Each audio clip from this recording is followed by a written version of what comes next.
Boa tarde, sejam todos muito bem-vindos. Hoje nós estamos aqui para falar sobre consciência saudável. Esse é o nosso projeto aqui no Cowork Saúde Integrada, que vai ao ar todas as sextas-feiras. E é um prazer ter vocês aqui comigo e um prazer também ter a Kátia, a nossa convidada, que vai falar sobre a violência doméstica. Mas o que leva o homem a agredir as pessoas que ele tanto ama, às vezes mulheres ou até filhos, filhas? E é sobre este assunto, ela é especializada nesta área e ela vai abordar para nós aqui no dia a dia dela, não é isso, Kátia? Você convive com isso todos os dias. Então eu vou passar a fala para a Kátia, ela que é mãe, é avó, já foi esposa e com certeza tem muito para passar para vocês sobre este assunto. Seja bem-vinda, Kátia. Obrigada, Marina. É um prazer estar aqui com vocês. Esse assunto da violência doméstica é um assunto muito atual, muito triste, né? E tem várias questões que levam a essa situação. Então, a gente falar um pouquinho sobre a questão dos homens, né? A gente tem que falar, Marina, sobre a questão de uma construção social, né? Como é que o homem vem aprendendo ao longo da história a ser homem. Isso, é um caminho, né, que leva até esse momento da agressão, né? E quando a gente se refere à agressão, nem sempre é só agressão física, né? Não, nós temos assim vários tipos de agressão. Ali pelo Instituto Maria da Penha, a gente consegue colocar 5 tipos de agressão, que são as agressões físicas, né? Agressão física, que a gente conhece, que é toda aquela questão de uma agressão no físico da pessoa.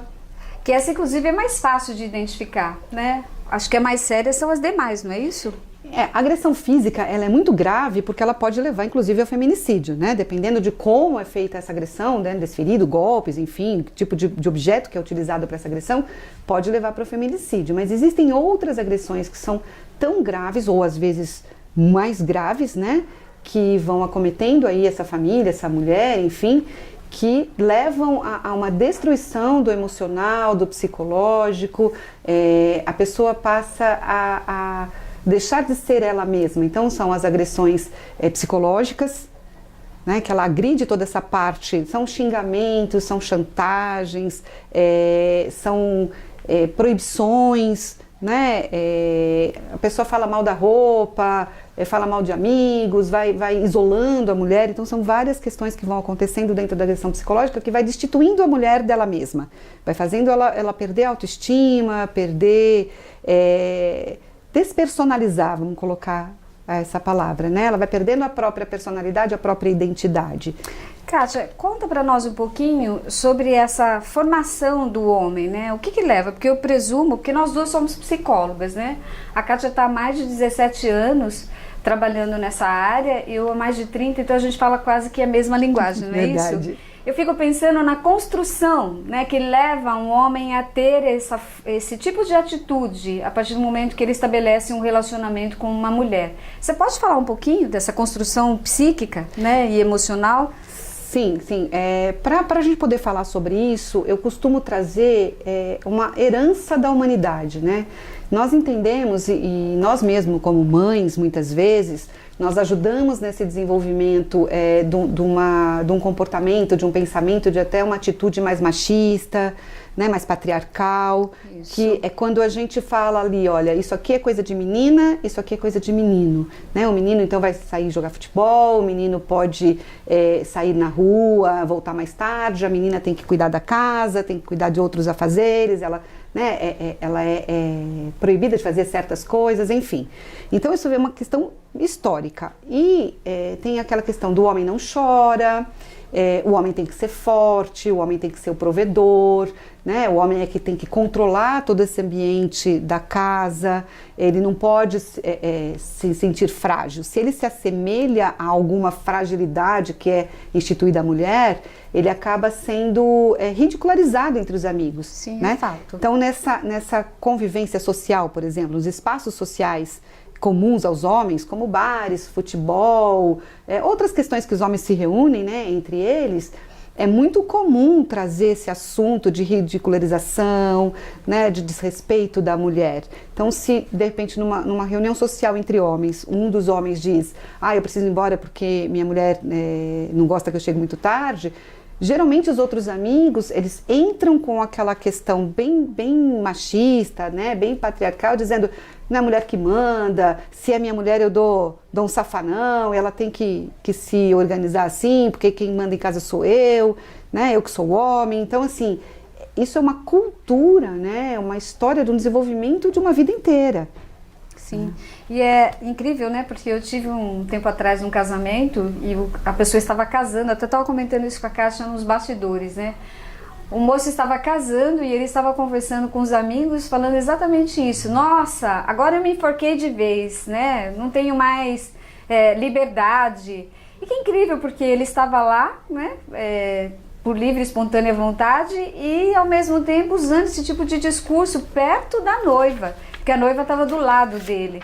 E isso fica uma coisa tão comum que provavelmente a noiva nem estava prestando atenção, porque eu fiquei aqui dentro com ele, falei: como assim, né? O moço está casando e fala uma coisa dessa, no meu ponto de vista é um desrespeito, né? Mas ficou cultural, como você está dizendo. Ficou muito cultural, né? E eu penso que é interessante, Marina, a gente falar sobre essa construção das relações amorosas, né? Como que elas acontecem, como que a mulher faz uma escolha, como o homem faz uma escolha para as relações amorosas. É isso que eu ia te perguntar. O que leva uma mulher a escolher, o que leva essa noiva a escolher esse cara, né? Se eu estivesse naquela situação, eu não escolheria, mas ela estava lá e provavelmente nem tinha percepção, né? Você entende que é uma construção também social? Sim, é uma questão que vem acontecendo. Eu costumo dizer que as nossas escolhas amorosas, elas começam a acontecer quando a gente nasce, né? Tem tudo a ver com a relação que os nossos pais estabelecem entre si, né? Uhum. A funcionalidade ou a desfuncionalidade daquela família. Então, às vezes, o que acontece? Tem um casal que tem essa cultura, né, de o homem mandar e a mulher se submeter de uma forma mais prejudicial, e essa criança vai crescendo dentro disso, né? Deste ambiente. Então ela vai entendendo que, por exemplo, existe ali uma cumplicidade, né, uma parceria, aonde o pai muitas vezes é mais violento, mais agressivo, e essa mãe está ali e é constituído ali para ela, né, o que ela vai tendo como crença, como registro, é que aquilo é uma relação de amor, aquilo é uma relação que acontece, que é natural, né, porque ela convive com isso. Então, quando ela vai crescendo e ela vai estabelecendo essa relação afetiva com outras pessoas fora desse núcleo familiar, é aquilo que ela sabe, é aquilo que ela entende como amor, né? Por isso que muitas vezes o povo fala: tem dedo podre, né? Não, ela tem essa estrutura, essa crença, esses registros internos. Então, ela não vai conseguir entender que aquele homem que não grita, que aquele homem que não é impositivo, né? Que não é agressivo, ela não vai entender que aquele homem tem amor, né? Porque ela entendeu que o amor é daquela confusão. Sim. Sim, ela só vai conseguir fazer contato com alguém que tem essa mesma linguagem. Exatamente, porque do contrário, ela vai entender que não é amor, se a pessoa for branda com ela. Sim. Olha só, isso a gente chama de valores distorcidos. E a pessoa passa uma vida inteira com esses valores distorcidos e nem tem noção do que está acontecendo, não é isso? Não tem noção. E trazendo aqui para a nossa pauta sobre os homens, é muito interessante, porque eu atendo muitos homens, né, em algumas situações, trabalho com dependência química, então atendo muitos homens, e o que é interessante a gente trazer é que muitas vezes eles não sabem que estão praticando tamanhas violências, porque eles dizem assim: eu nunca bati na minha mulher, né, mas proíbe ela de usar uma roupa, eu nunca bati na minha mulher, mas denigre a imagem dela, né? Diz que ela não presta para trabalhar, que ela é burra, que ela não sabe nem cuidar dos filhos, né? Xinga, acusa a mulher de repente traí-lo. A parte sexual é a parte que mais gera agressividade, não é? Ou no seu ponto de vista, não? Também é uma parte que vem dentro. Se a gente pensar no matrimônio, entre as violências, né, que eu estava falando para você, então são 5 violências: patrimonial, física, moral, psicológica e sexual, né? Então, dentro dessa questão sexual, o que acontece nos casamentos? Existe aquela noção também, que é uma construção, né, ao longo da nossa história, de que a mulher é casada com este homem, então ela tem obrigações sexuais com ele. Então, mesmo que ela não esteja disposta, mesmo que ela não, né, não queira aquele contato mais íntimo, ela se força a fazer, ou o homem força ela a fazer, porque está dentro desse contexto do matrimônio. Mas o que esse casal muitas vezes não sabe é que essa situação é considerada uma violência sexual. Né? E ela mesma está se violentando a partir do instante que ela se propõe a fazer isso. Exatamente. Né? E nem sabe que ela não precisaria estar nessa situação se houvesse um valor dentro dela mais claro sobre isso, não é? Toda prática sexual imposta de uma forma, né, por coação, por pressão, ou uma coisa que a pessoa não gostaria de fazer, né, alguns atos, alguns costumes, a gente pode entender como estupro. Mas essa mulher, embora ela se sinta incomodada, ela não consegue entender que ela está sofrendo violência. Kátia, você pode contar para nós uma experiência que você tem no consultório de tantos anos, que mais te chocou sobre isso? Que essa violência velada, porque essa violência física, todo mundo se assusta, né? Porque vê o que está acontecendo na parte corporal. Mas essa velada... Eu vou fazer um resumo de algumas situações, né, que as mulheres nos procuram lá na clínica, e geralmente elas nos procuram porque elas estão muito tristes, muito insatisfeitas, né, e o que vem acontecendo? O homem muitas vezes a impede de trabalhar, diz que ela não precisa trabalhar porque ele dá conta, né, ele é o provedor, ele é o homem, né, como a gente falou, ele aprendeu isso também. Sim. Mesmo que não provê, né? Mesmo que não tenha essa nessa questão. Sociedade de hoje, se uma pessoa só trabalhar, às vezes não é suficiente para manter um lar, E aí ele né? controla esse dinheiro dela, ele fala que ela não é capaz, ou ele força ela a sair do serviço. Muitas vezes ele vai denegrindo a imagem dessa mulher para ela mesma, né? Você não é capaz, você não sabe cuidar dos filhos, você é burra, ou então eles saem juntos e a todo momento ele diz que ela está olhando para alguém ou alguém está olhando para ela. Se ela atende um celular é porque ela está falando com outro homem, né? E vai trazendo esse peso. Agora, tem situações que são mais marcantes, né? Então tem uma situação de uma moça que eu acompanho. O que acontece? Ela foi casada durante 5 anos e o casamento não deu certo, ela pediu para separar por conta dos comportamentos, né, de uma personalidade ali do esposo que ela não conseguia mais conviver. E esse homem, então, passou a ser o inimigo número 1 dela, né? Então ele persegue esta mulher, ele hackeou todas as contas dela de redes sociais, conta de banco, cartão de crédito, desviou as milhas dela do cartão de crédito, entrou no funcionalismo dela do trabalho, né, funcionária pública, e apagou todas as informações. Então essa mulher não pode ter rede social, ela tem que trocar de telefone, ele manda outras pessoas, inclusive, ligar e ameaçar, ele vai atrás das pessoas que ajudam ela para ameaçar, para dizer que não é para ajudar, né? E ele vai fazendo assim uma série de violências. E eu penso que a pessoa vai entrando nessa rede e nem percebe que está, né, dentro dessa rede de tantos abusos ao mesmo tempo. Sim, ela começou a ficar muito preocupada e uma denúncia atrás da outra, né? E ele fazendo muitos estelionatos, porque é uma violência patrimonial, né? O estelionato está dentro disso também, com o nome dela. E acabou que, para se proteger, né, de qualquer coisa, porque ela começou a fazer denúncias, o que ele faz? Ele vai na delegacia e faz um boletim de ocorrência contra ela, dizendo que ela o agrediu. Nossa, gente. Né? Olha o ponto que chega. Pois é. E o mais interessante é que essa mulher foi citada né? O escrivão, então, é uma outra questão muito difícil. As mulheres muitas vezes não denunciam, né? Porque a justiça é feita por homens também com esse pensamento, né? Com esse valor, com essa cultura. Então, o escrivão dessa delegacia em questão, onde esse homem fez essa denúncia, começou a sumir com as provas que ela levava, né? Que ela não tinha feito isso. E, olha, foi um trabalho bem complicado. Além da violência doméstica, tem a violência social. Completamente. Coisa incrível, essa né? mulher, ela é revitimizada muitas vezes.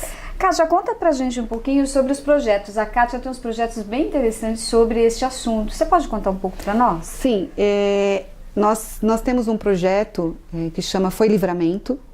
Olha que nome interessante. Foi Livramento, nasceu muito jovem esse projeto, mas assim, nós já estamos com um número muito grande de mulheres que nós atendemos. É um projeto social.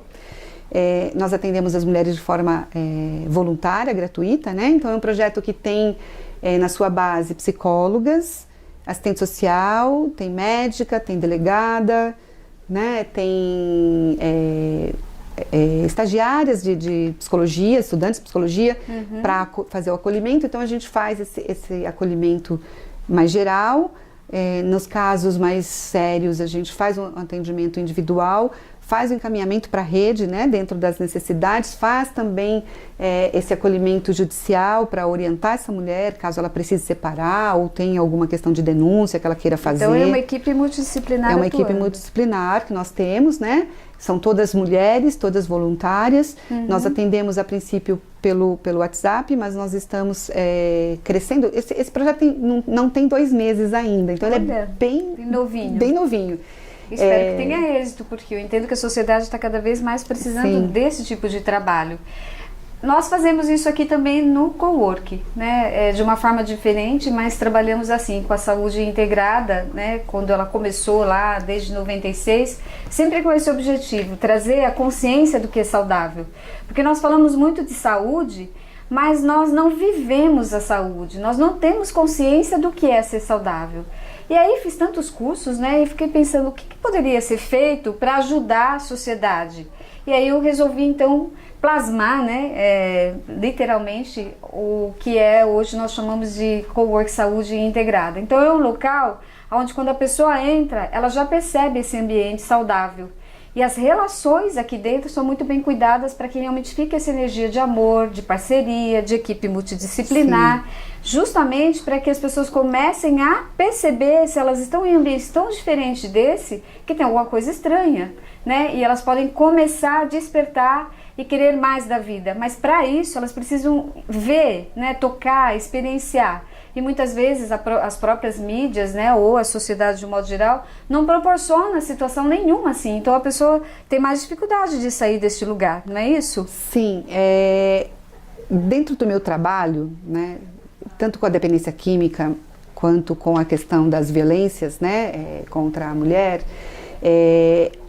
eu foco muito nessa questão da prevenção, da informação, né, de ajudar a pessoa a desenvolver uma relação saudável consigo mesmo. Nós podemos aprender isso, né? Então eu penso que esse seu projeto, ele é muito fundamental por conta dessa situação. Nós precisamos desenvolver a saúde, né? Claro, por exemplo, no Foi Livramento, a gente acolhe as mulheres que estão vivenciando, mas o nosso objetivo principal é criar multiplicadores de informações, de prevenção, né? Desenvolver a saúde mental, porque quando se tem saúde mental, a mulher não se coloca em situações muito arriscadas. Se ela entra em um relacionamento mais abusivo, ela também consegue entender um pouco melhor, né? Não que não vá sofrer violências, mas assim, a gente consegue trabalhar isso melhor. O homem também consegue perceber quão prejudicial é todo aquele comportamento dele. Até porque, né? Se a mulher estiver saudável, ela pode ajudar o homem a sair disso e vice-versa. Se um homem estiver saudável e estruturado, ele pode ajudar a mulher a sair desse looping, né? Porque é um looping, fica repetindo sempre as mesmas histórias. As pessoas, né? Elas se unem, né, Marina, nós sabemos bem disso, elas se unem naquilo que elas têm em comum, né? Então, se as pessoas têm uma saúde mental mais trabalhada, mais saudável, vão se unir na saúde, né? Não vão se unir no problema. Porque quando a gente fala, como é que começa essas relações tão difíceis, tão abusivas? Porque a mulher tem todo aquele histórico que a gente falou de um lar disfuncional, né? O homem também, muitas vezes, ele também cresce nesse mesmo ambiente. Então, essas pessoas, elas são muito similares no sofrimento, na dor, no que falta. Então, eles se unem. Então, se a gente consegue promover a saúde, as pessoas vão se unir na saúde, né? Exatamente. E nós, sendo da saúde, nossa obrigação colaborar para que cada vez mais as pessoas tenham essa consciência saudável. Mas conta para mim um pouquinho o que você sentiu, porque a Kátia é a primeira vez que está vindo aqui no Cowork Saúde Integrada. Conta o que você sentiu quando você entrou aqui. Isso que eu estou falando faz sentido ou não? Bom, faz todo sentido, né?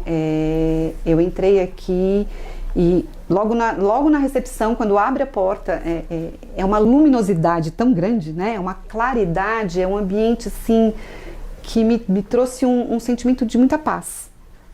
Né? Eu até comentei, antes de entrar aqui nos bastidores, com a pessoa que veio comigo me acompanhar aqui, que foi uma sensação muito boa, né? A gente começou a olhar os detalhes e prestar atenção. É muito legal aqui, se vocês venham conhecer, bem bacana, essa água caindo. Aqui não está dando para ver. Mas assim, é tudo muito, muito, muito gostoso mesmo. Passa justamente isso, essa questão da saúde, da tranquilidade, da saúde mental, né? Muito, muito gostoso. E é isso, você que está nos assistindo, pensa um pouco sobre isso. Você pode construir um lugar saudável, você pode viver dentro de uma condição saudável. É só começar. Às vezes começar com alimentação, começar a assistir coisas que realmente são mais amenas, né? Conviver com pessoas que também são mais amenas, e assim nós vamos conseguindo criar essa consciência saudável. Agora eu vou pedir para a Kátia, nós já estamos finalizando, né? Esse momento passou tão rápido, né? Bastante. Que você deixe uma mensagem para as pessoas que estão nos vendo, principalmente para os homens, já que hoje nós estamos abordando esse desenvolvimento do homem, né? Se você puder nos dar a sua palavra? Sim, eu gostaria de deixar aqui, né? A gente já falou bastante sobre saúde, sobre, isso, né? Nós falamos aqui, por exemplo, que essa questão do machismo, da violência contra a mulher, né? De todo esse comportamento que não que é totalmente disfuncional dos homens mediante as mulheres, a gente entendeu que isso é uma construção, né? Os homens aprendem dentro dos seus lares disfuncionais, dentro de toda essa cultura, né, que traz essa diferenciação muito marcada de que homem é assim, mulher é assim. Então, isso é um aprendizado. Então, se eu aprendi isso, eu posso aprender outra coisa. Né? Eu posso aprender, existem programas, tem um que chama E Agora José, que é um programa socioeducativo que trabalha com homens. Gostei desse nome. Que trabalha com homens que praticaram violência, né? E assim, dentro desse programa nós pudemos entender que 60% dos homens não reincidiram na violência. Eles entenderam, eles perceberam que eles mesmos, né, tinham sofrido com pais, né, com os pais agressivos e que de repente eles se tornaram aqueles homens que eles temiam, né? Então é um aprendizado. Se coloquem, busquem ajuda, busquem tratamento, busquem a psicoterapia, porque só vai ser melhor. Porque assim, um homem violento, ele atrapalha a família, ele atrapalha a criança, ele atrapalha a sociedade de um modo geral, né? E ninguém quer ser responsável por tanta situação ruim. Sim. Tá? Sem contar que é muito mais gostoso viver nessa paz, nessa harmonia, emanando amor. Nós podemos escolher o que nós queremos emanar, né? Então, se você está nos vendo, pense um pouco sobre isso. Se alguém quiser saber um pouco mais sobre esse assunto que nós estamos falando aqui, quiser se aprofundar, onde é que encontram você? Bom, pode me procurar pelo telefone que está marcadinho aqui, pelo Instagram, a página do Instagram, que é Clínica Círculos, e também no Facebook, Clínica Círculos. Temos também o nosso canal do YouTube, onde a gente fala bastante sobre a questão da dependência química e também alguns vídeos sobre a questão da violência, né, em mulheres em situações de violência. Então estamos finalizando o nosso programa de hoje, essa nossa entrevista. Eu espero que realmente possa ter contribuído com o seu dia a dia. Agradeço muito a Kátia por estar aqui. Eu sei que ela saiu do consultório correndo para vir aqui passar essa mensagem para todas nós. e que você seja sempre bem-vinda em outros momentos, né, com outros assuntos, que assim possamos contribuir com vocês para que realmente comece a despertar a consciência. Então aguardo vocês no próximo vídeo, né, no próximo programa, que é na próxima sexta-feira, tantos próximos, né, mas é isso aí. E um beijo grande no seu coração e na sua alma, e te encontro lá.